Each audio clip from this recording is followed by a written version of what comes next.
First off, I want to give all praises and glory to the Most High Yahweh in the name of His only begotten Son YAHAWASHI in the name of the Holy Spirit. In Paleo Hebrew, it's called Halal Yahawah Bahashem Yahawashai Bahashem Rahach Kodash.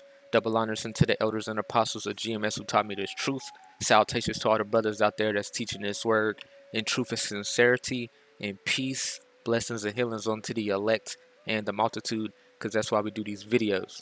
And today, man, I want to talk about this, the untold history of Native American enslavement, okay, because the Latinos and the Native Americans are what? Israelites, okay, and they fell under the curses as well, okay, and they got sold into slavery and scattered as well as the Southern Kingdom. Now, this is who today in the Americas are the Israelites, okay, everybody on this sign, the Negroes, West Indians, Haitians, okay. The Southern Kingdom is the one that was walking with YAHAWASHI in Rome back in the day, because the other tribes was in the Americas, okay? They wasn't over there in Jerusalem in that time, okay? And then in 70 AD, these people scattered, and about 1 million of them went to West Africa, and then we had the transatlantic slave trade about 1,000 years later. These are who the Southern Kingdom is today in the Americas. Now, the Northern Kingdom, okay, Dominicans, Guatemalan, the Panamanians, Puerto Ricans, Cubans, North American Indians, Seminole Indians, the Argentinian to Chileans, and Colombians to Uruguayans, and Mexicans. This is the Northern Kingdom, and I'm going to prove that today through the scriptures and through other documentation. Now, let me read a little bit of this real quick. It says, long before the transatlantic African slave trade, which was the Southern Kingdom, let me go back to the sign again, I just said it. The Southern Kingdom went through the transatlantic slave trade, okay? It was prophesied about, okay, because everybody on this sign, okay, broke that first covenant. And YAHAWASHI said the curses of Deuteronomy 28 will fall upon you if you break my first covenant, okay? And this is what happened, and I'm going to get some scriptures on that in a minute. It says, was established in North America, Europeans were conducting a trade of enslaved indigenous people, the Native Americans and the Latinos, beginning with Christopher Columbus in Haiti in 1942. And I got some documentation right here that I'm about to read in a minute. It says European colonists used these enslavements as a weapon of war, while the indigenous peoples themselves used enslavement as a tactic for survival. Along with devastating disease epidemics, the practice contributed to the fierce decline in indigenous people populations after the coming of Europeans. So, you know, Esau, Edom brought over here death and destruction, man. Okay, everywhere the so-called white man goes, this is what he brings. Disease, death, war. Look over there what's happening in Palestine. Look over there what happened to the African Americans. Look what happened to, you know what I'm saying, the Japanese, everybody around the world, man. The enslavement of the indigenous people lasted well into the 18th century, when it was largely replaced by the African enslavement. It has left a legacy still felt among indigenous populations in the East, as it is also one of the most hidden narratives in American historical literature. But not to the people on this sign right here, okay? We know. Everybody on this sign knows. Now I want to get some prophecy. Prophecy against Babylon. This is in Jeremiah 50. Now this is not talking about old Babylon in Iraq. This is talking about a future Babylon, the virgin daughter of Babylon, Babylon the Great, okay, as it talks about in Revelations. Now Jeremiah prophesied what was going to happen in the future. Now when you go down here, it says, thus say YAHAWASHI of hosts, the children of Israel and the children of Judah were oppressed together. Somebody has to show me when this happened, because the children of Israel, which is the northern kingdom, and the children of Judah, which is the southern kingdom, they never was oppressed together. And Israel back in the day, the tribes split. Let me get this sign again. The tribes split, and then the northern kingdom went down to the Assyrians, and then 100 years later, the southern kingdom went down to the Babylonians, old Babylon. Okay, but the northern kingdom, they got together and they left the east and went to the west. So they wasn't around when all this stuff was happening over here in the east, when YAHAWASHI was born, when he walked amongst us in a human body. You know what I'm saying? When he walked amongst the southern kingdom. You know what I'm saying? He went to the northern kingdom later on. But I'm talking about, you know, when he was in Rome and all that. It says the children of Judah were oppressed together. This only happened in the Americas, man. Okay, where these tribes were oppressed together. Okay, and we were.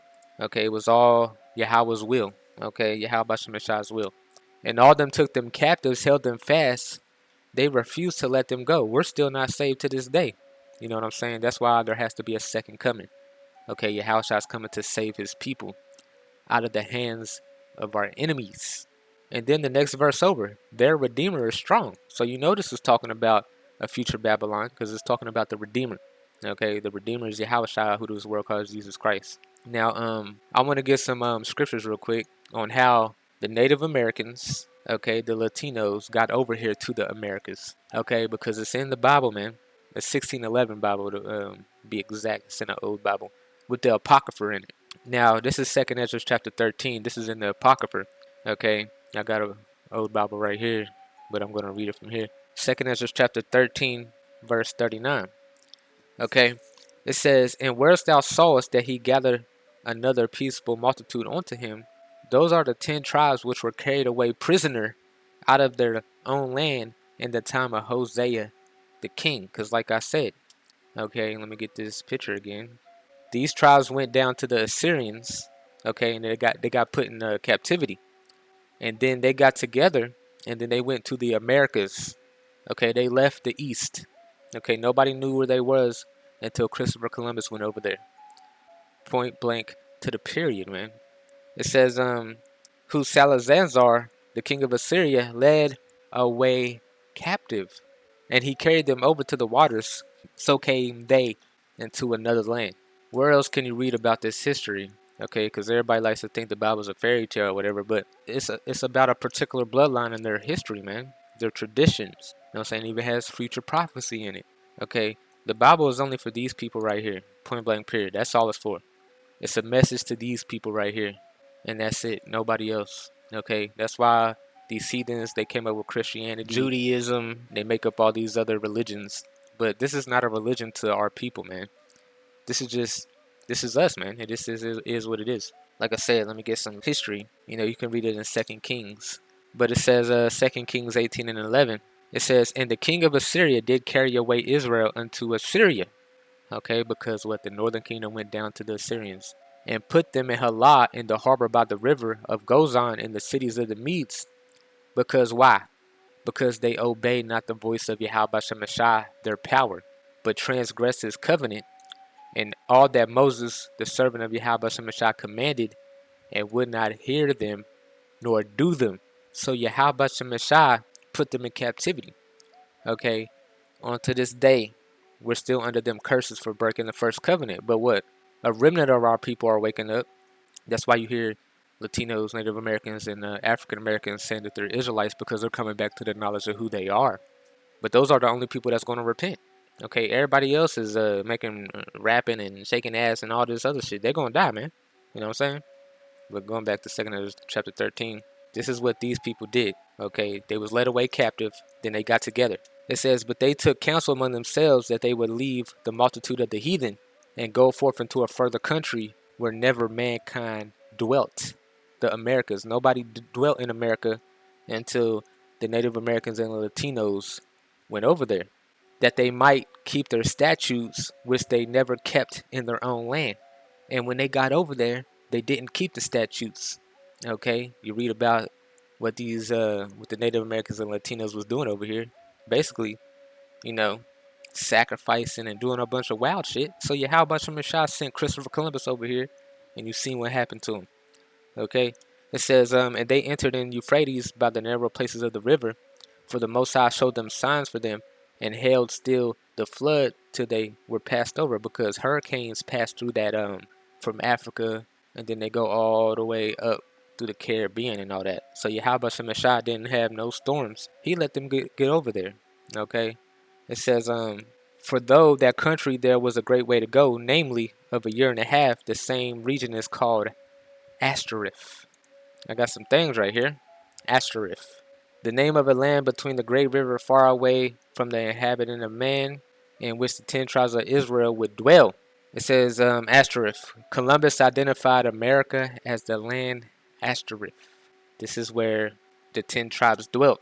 Point blank period, can't be refuted. And if anybody tries to refute it, then they're just ignorant and they don't want to come to the realization, and we don't care if they do or not. You know, these people, okay, these people right here, they fled to the Americas, man. And then Yahawashi sent Christopher Columbus over here because they was not keeping the statutes. Now, when you go to a Taino statue, basically a Puerto Rican statue, you know, as you see right here, they're wearing fringes. You know what I'm saying? Fringes is the Israelite custom, you know, point blank, period. Or you can go to 800 Hebrew stones was found in Puerto Rico, authenticated. Okay, you know, the Israelites came over here after Assyrian captivity. You know, I bet these people don't know it. You know what I'm saying? But it is what it is. This is only for a few. Now you can go to, you know, South America pyramids. Why are there pyramids in South America is because our people built the pyramids when we was enslaved in Egypt. So our people still knew how to do those things, and they did those things when they got over here. You can look these up, you know what I'm saying? Testisten in Central Mexico, the Casino of Chichen Itzá in Yucatan, the Great Pyramid in the Aztec capital of Tichucan, the Pyramid of Chichala, and the Incas' Great Temple of Cuzco in Peru. But this is why those things are over here. Okay, point blank period, can't be refuted. You know, if anybody says otherwise, they're willingly ignorant. Now that I got that, you can look up history of that on your own time. Let's go back to Jeremiah 50 real quick. It says, "Thus say Yahweh Shemeshai of hosts, the children of Israel and the children of Judah were oppressed together." Okay, this only happened over here in Babylon the Great, the Americas, because the Native Americans were oppressed first. Okay, the Northern Kingdom went down first, just like what had happened in the time when Israel split. The Northern Kingdom went down to the Assyrians first, and then 100 years later, the Southern Kingdom went down to the Babylonians. Same thing happened over here. Christopher Columbus came over here. The Northern Kingdom went down first, and then the Southern Kingdom was brought over here through slave ships. You know, so let's get the curses real quick. Okay, this is Deuteronomy 28. Now, the first 15, 14, if the Israelites would have kept that first covenant, all these blessings would have befell them. But it says the consequences of disobedience. The consequences. Let me go to 45. Moreover, all these curses shall come upon thee, and shall pursue thee, and overtake thee, till thou be destroyed, because thou hearkenest not unto the voice of Yahweh Shemeshah thy power, to keep his commandments and his statutes which he command thee. Okay, so what had happened to the Native Americans? Let's start reading. Okay, you know, 49 is code. It says, "And Yahweh Shemeshah shall bring a nation against thee from far, from the end of the earth, as swift as the eagle flieth, a nation whose tongue thou shalt not understand." Okay, when Christopher Columbus got over here, the Native Americans didn't understand what he was saying, but Christopher Columbus brought what? He brought Hebrew translators with him over here, man. You know what I'm saying? Because he knew. Luis del Torres was Christopher Columbus' interpreter on his first voyage to America. De Torres was a conversayo, apparently born Yusef ben Halaevi, Harvi, chosen by Columbus for his knowledge of Hebrew, Chaldaic, and Arabic. Okay, now I want to get some knowledge real quick. You know, it's always good to get some knowledge. I want to read this real quick, you know, just the circle part. Bishop of Quito was convinced that the Peruvians were of Jewish origin. Okay, Peruvians. The view of Rodin and of Giorgio Garcia that the Aborigines of America was descendants of the Jews, and they was, man. They was lost, was maintained with many arguments in one the same year, 1650, independently by a Jewish man, Thorogood, and by the Portuguese Jew, Mansai ben Israel, a renowned rabbi. You know what I'm saying? So, you know, these wasn't, the Jewish are Edomites. They're not Jews at all. Okay, they're Jewish converts. Okay, they're the wicked, the devil the Bible speaks of. It says religious ceremonies justify the acceptance of this ethological theory. Rodin's chief argument in support of his view is the language of the Indians in Espola, Cuba, Jamaica, and the adjoining islands. He contends that it was many resemblances to Hebrew. In fact, he even called it corrupted Hebrew. And why did the Northern Kingdom speak corrupted Hebrew? Because they was in captivity in Assyria for a long time. So they spoke what? Assyrian Hebrew. Okay, you can look that up on your own time. He asserts that such names as Cuba and Haiti are Hebrew. And Christopher Columbus knew this, okay, and that they were first applied by the earliest Kataks, the chiefs or leaders who discovered and peopled the islands. The names of rivers of the persons in use among the natives are derived from the Hebrew. For example, Hannah from the Hebrew and steam, Yons from Jonah, Jacob from Jacob, Uriz from Uraz, Sabio from Sibba, Masai from Moise. The names of their tools, of their little canoes and katas, the name of Axi for pepper, the name of stonehouse for mazi, grain, and the like, all point to the Hebrew language. It says, in steams, they refrain from touching the dead and from tasting blood, which is what, a Hebrew tradition. Okay, because the Israelites are the only ones that got the law. This is why all these heathens think that the Bible is weird. Okay, because it tells you to refrain from doing certain things on the earth. You know what I'm saying? But these people just do what they want. They're homosexuality, tasting blood, and all this weirdo shit. Our people doesn't do that. Okay, it's in their spirit not to do that. That's why our people think of other people as weird, man. We just do. They had definite fast days. Marriage with sister-in-laws was permitted. If they were childless widows, wives were discarded from new helpmates. They also sacrificed first fruits on high mountains and under shady trees. They had temples and carried a holy ark before them in time of war. They were also like the 10 tribes. Okay, they are the 10 tribes. In Cuba, Hispaniola, and the other islands which he discovered, Columbus found natives who had their Kataks and their own language and traditions. To what race did those Aborigines of America belong? Several writers have asserted and have displayed much learning in attempting to prove that the Aborigines were descendants of the Jews. This result was reached already in the 16th century. Okay, so these people knew, man, and Christopher Columbus knew. Christopher Columbus knew where he was going because it was put on his spirit to come over here. Okay, because Babylon the Great had to get set up, for future prophecy's sake. Because what? That great salvation, okay, was going to happen, a second time like it happened in Egypt. It's going to happen in the Americas, man. The second coming where, Yahweh's son saves his people, man. And everybody's going to see it. But I got a movie clip right here. So let's watch this. This was a movie, the movie 1942, Conquest to Paradise. So they put the truth in their movies. Let's see what it says.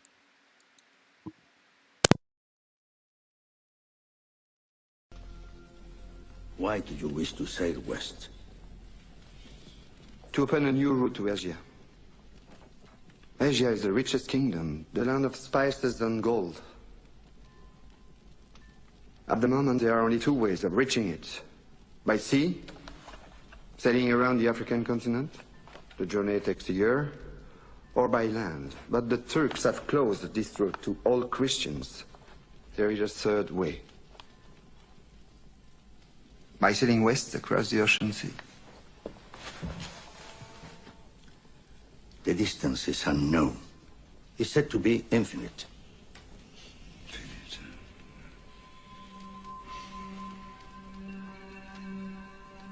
Superstition.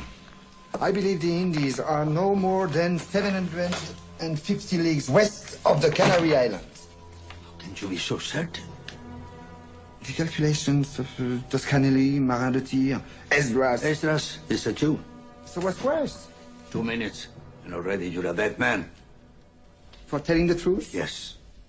We are burning people for less. The men you're about to confront.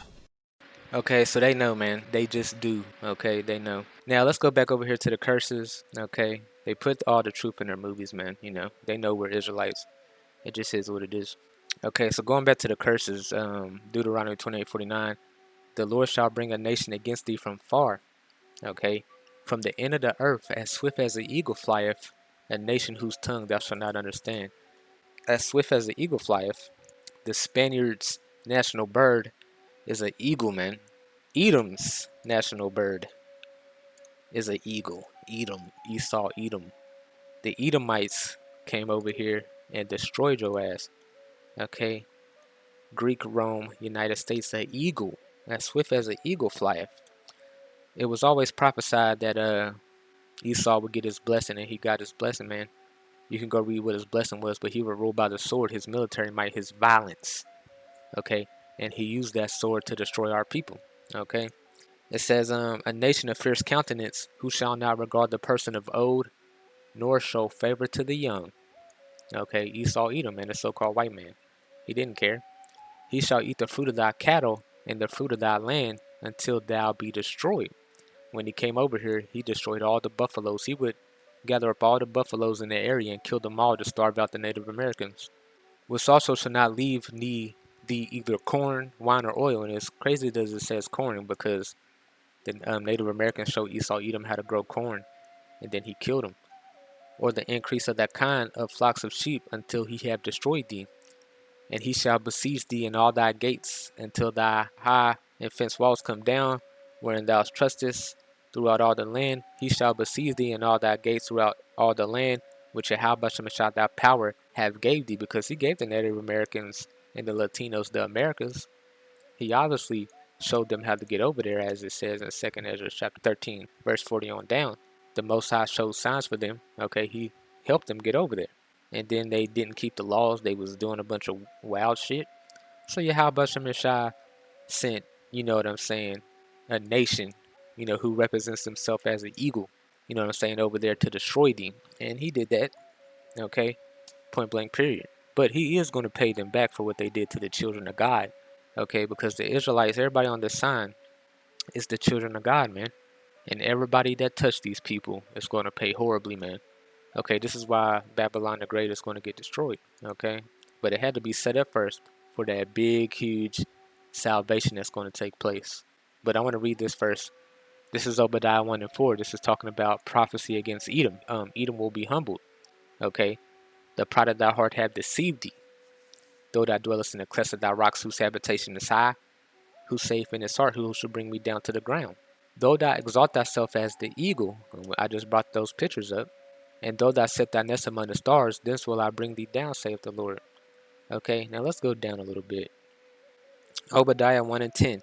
It says, for the violence against thy brother Jacob, okay, because Christopher Columbus, they came over here, then they went crazy, and then they gathered up all the southern kingdom from West Africa and brought them over here, and we were oppressed together, okay, just like prophecy states that we would be. But the violence against thy brother Jacob, shame shall cover thee, and shall be cut off forever.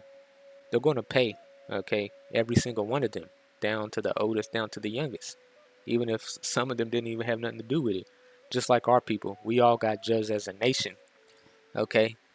They're going to get judged as a nation. But, that's all I wanted to bring up today, the untold history of Native American enslavement. Now, you can read the rest of this stuff, the extent of the trade. It talks about where these people were shipped off to, and all that. And then it got sources down here that you can look up and read. But that's all I wanted to get. Double honors unto the elders and apostles of GMS who taught me this truth, and call Allah YAHAWASHI.